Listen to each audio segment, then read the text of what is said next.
यार पद्मा, तू एक नंबर की पदौड़ी है क्या? पदौड़ी होगी तेरी अम्मा, उन्हें आलू के पराठे ठूस ठूस के खिला दे, वो दिन रात पूरे गांव में पाती रहेंगी, जिससे मौसम थोड़ा गर्म हो जाएगा।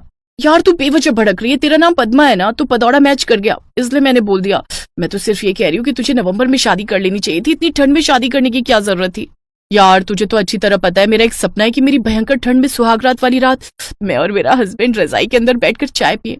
वैसे भी मेरा होने वाला पति लोको पायलट है, शादी के तुरंत बाद उसकी ज्वाइनिंग है।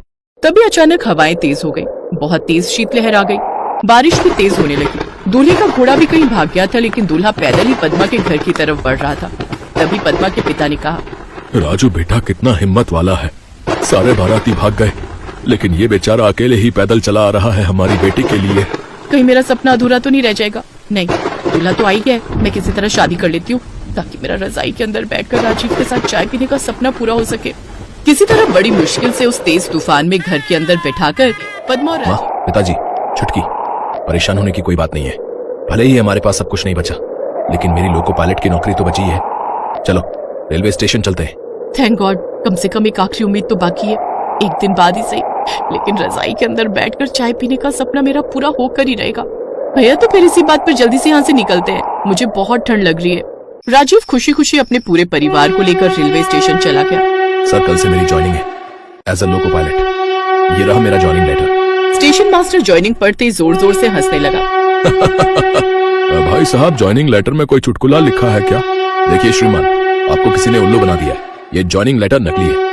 ये ज्वाइनिंग लेटर तुम्हें मिला कैसे? कोई एग्जाम दिया था तुमने?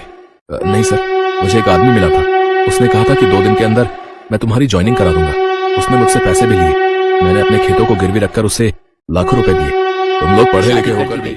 शादी के बाद पद्मा अपने ससुराल पहुंची। वहां पर उसके बूढ़े सास ससुर और एक ननद थी। सुहागरात वाली रात पद्मा दूध की जगह 2 चाय के कप लेकर पहुंच गई।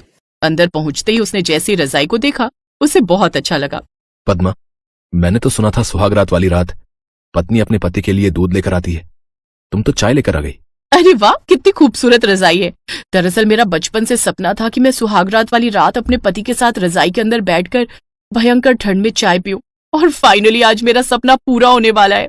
पद्मा ने चाय के कप साइड टेबल पर रखे और बेड पर बैठकर जैसे ही उसने रजाई अपने हाथों में ली, वैसे ही तूफान और बर्फबारी इतनी तेज हो गई कि उनका पूरा घर उजड़ गया। घर की दीवारें और छत ढह गए। किसी तरह राजीव अपने परिवार को लेकर घर के बाहर निकल आया, लेकिन सारा सामान बर्बाद हो गया था। अब भारी बर्फबारी में राजीव अपने परिवार के साथ बिना छत के सड़क पर था। ये क्या हो गया? रजाई के अंदर बैठकर चाय पीने का सपना पूरा ही होने वाला था कि तभी इतना भयंकर तूफान आ गया।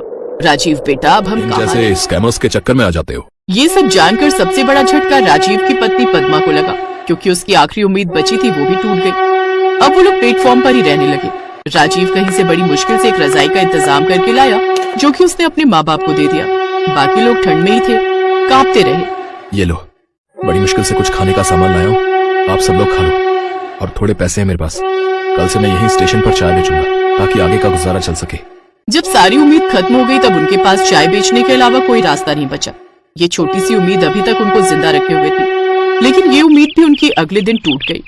यात्रीगण कृपया ध्यान दें, तेज बर्फबारी की वजह से रेल की पटरियों में बहुत ऊंचाई तक बर्फ जम गई है, इसीलिए सारी ट्रेनें बंद कर दी गई हैं। अब कुछ दिनों तक ट्रेनें नहीं चलेंगी। आपकी असुविधा के लिए खेद है।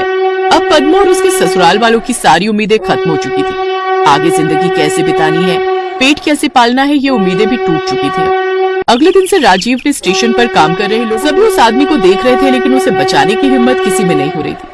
ट्रेन बहुत नजदीक आ चुकी थी। ट्रेन उस आदमी को टक्कर मारने वाली थी कि तभी पद्मा दौड़ कर गई और किसी तरह उस आदमी का जूता उतार दिया, जिससे उसका पैर आजाद हो गया और झट से वो दोनों प्लेटफॉर्म पर आ गए। बिटिया, आज तुम्हारी वजह से मुझे 1 सेकंड की कीमत समझ आई।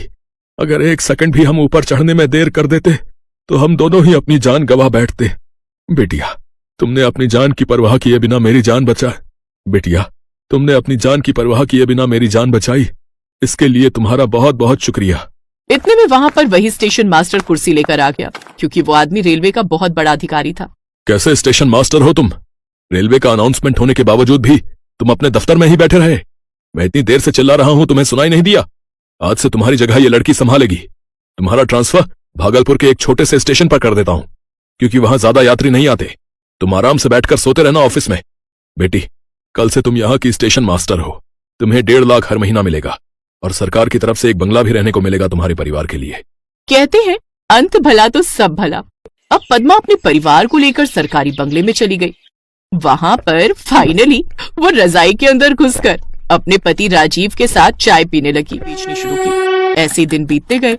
फिर एक दिन, कितने सपने थे मेरी शादी को लेकर, सारे के सारे टूट गए। राजीव, मैं तुमसे तलाक लेना चाहती हूँ। अरे मेरे माँ बाप भले ही गरीब है, लेकिन कम से कम एक घर तो है, खाना पीना तो है, सुबह सुबह चाय तो मिल जाती है सुकून से। बिटिया, हम तो तुम्हें अपनी बेटी की तरह मानते हैं। हमने जानबूझकर तो कुछ ऐसा नहीं किया। आपके बेटे ने मुझसे झूठ बोलकर शादी की है।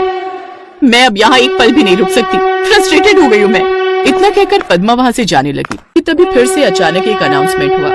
यात्रीगण कृपया ध्यान दें, आप सभी के लिए खुशखबरी है। अब पटरियों पर जमी बर्फ धीरे धीरे पिघलने लगी है, इसलिए रेल यात्रा फिर से शुरू हो चुकी है। प्लेटफॉर्म नंबर 3 पर गाड़ी संख्या 52341 कुछ ही समय में पहुँच रही है। ये अनाउंसमेंट सुनने के बाद पद्मा के परिवार में खुशी की और उम्मीद की एक लहर फिर से दौड़ गई। लेकिन तभी पद्मा को कुछ सुनाई दिया। एक आदमी का पैर रेल की पटरी में फंस गया था और सामने से ट्रेन आ रही थी। अरे कोई बचाओ मुझे, अरे कोई है।